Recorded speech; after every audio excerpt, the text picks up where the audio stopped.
Forget it. Okay, I have gone through 2 constructible card games, but I have 2 more that I would like to mention. I'm not sure if these are going to be for everybody. You should probably skip them unless they really pique your interest or something like that. The first one is going to be StarWars Pocketmodels. Although I have a feeling these things will not fit in your pocket. And if they do, they won't be recognizable as models anymore. But anyway, made from WizKids, I believe it is. I don't have a package. Wait a minute. It doesn't say. Whoever it's made by. You have, of course, all of the regular Star Wars stuff and cards. Now, it plays a little differently than the Pirate game. Actually, quite a lot differently. You draft ships, like you do normally. And you have 3 objectives per player, and each player has, cards in their hands. The way the battle goes is pretty simple. You move 5 points of ships up to the next area. You basically have your home base, the contested area, as it's called, and the enemy base. When ships are together, then you fight and you roll the dice. It's pretty simple. The way you have points, hit points, is you have these little fiery smoke trails. If you have sound in space, you might as well have fire too. You have cards, and you can play them as you're battling, and it gives you special abilities depending on what ships. For instance, there's droids right here. +2 defense for a ship that has a droid, like a TIE fighter. And you can either attack your ships, or you can move it and attack the objectives. If you attack it, the objectives flip over. And do we have one? Yeah. This one is an actual objective. Takes a roll of 11 to hit, plus modifiers. And if you lose all your objectives or your ships, then you lose the game. And that is it. The entire game right there. Yes, if I can explain it that fast. It's a chip and dip game. Very, very light play. Anybody can learn to play it real quick. You got to read the little cards, but other than that, it's not too much.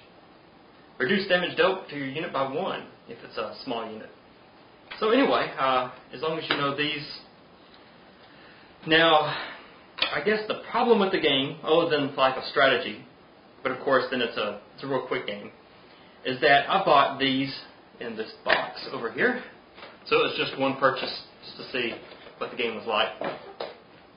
And it was fairly good, but normally you need 60 points of ships to play, 30 for each side. This is 9, and that is 5.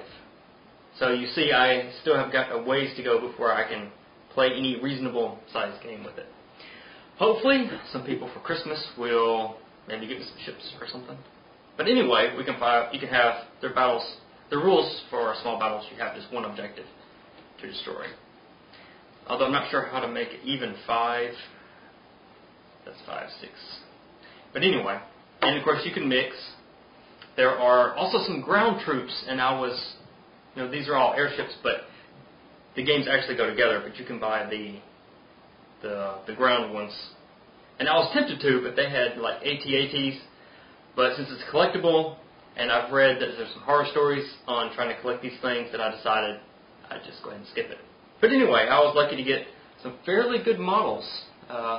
They're done actually fairly well. I put this one together last night, and it was quite a little puzzle to get together. It was done really well, I thought.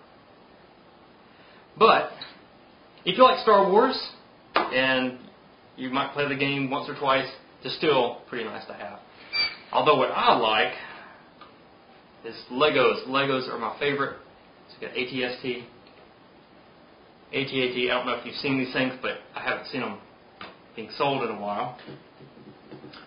So they're probably hard to get. A TIE Fighter and X-Wing. Very cool models.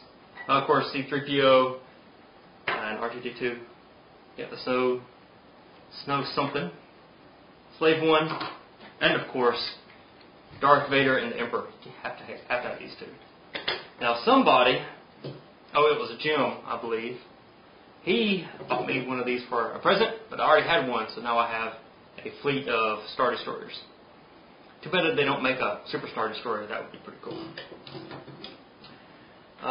So anyway, Star Wars Pocketmodels. It'd probably fit in your pocket, I suppose.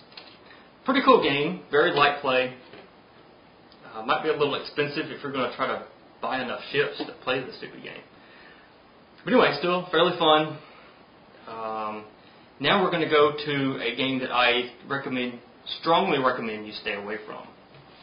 And that is, where do I have them? It is Transformers, the 3D battle card game, which to the layperson it is called rock, paper, scissors, or in this case red, green, blue. Basically, each robot has got a card. You have the red, green, blue in attacks. You have these chips.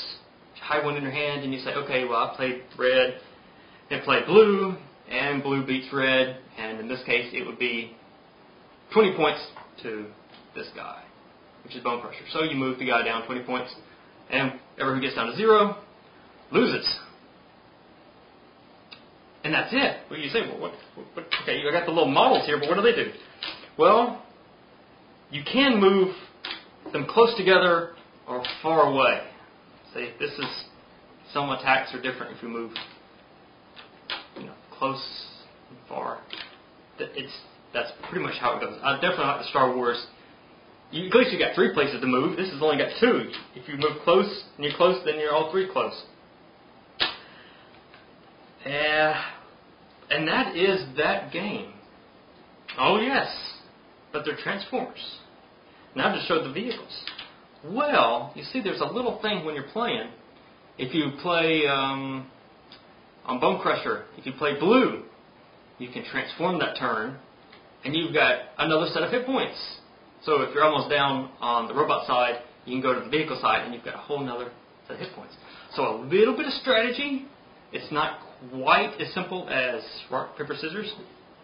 But then again, I think rock, paper, scissors is just fine the way it is. And, well, if you turn the car, what's the point of the vehicles? Well, they are to look kind of crappy. For instance, does that look like the guy from the movie? And Optimus Prime he's just full of holes there. It looks kind of crappy. The vehicle modes aren't that bad, but I once tried to build one of these in the robot mode, and it looked pretty crappy, so I'll leave them all in the vehicle mode. Bone Crusher, Bumblebee, Optimus Prime, and Scorponok. Since Optimus Prime looks way cooler in the vehicle mode, I never built him in the robot mode. So right now, for you, I'm going to rebuild Optimus Prime in the vehicle mode. So if you're playing the games and you say, and you're fighting, okay, transform. So hold on just a second.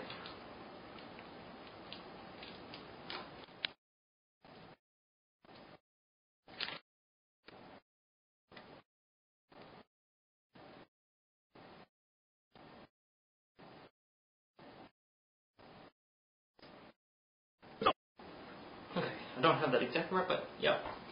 There is the most awesome robot ever, Optimus Prime. You can definitely tell that it's Optimus Prime, sort of. You've got sort of a gun. Yep, that is the robot to look up to right there. So I built it. Oh, and I want to transform back.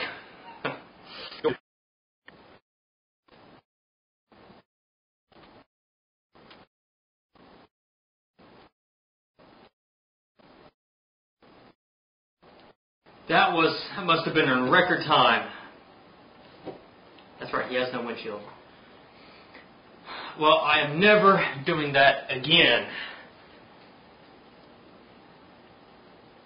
Yeah, well, Transformers suck. I'm going back to to these guys. Much, much better.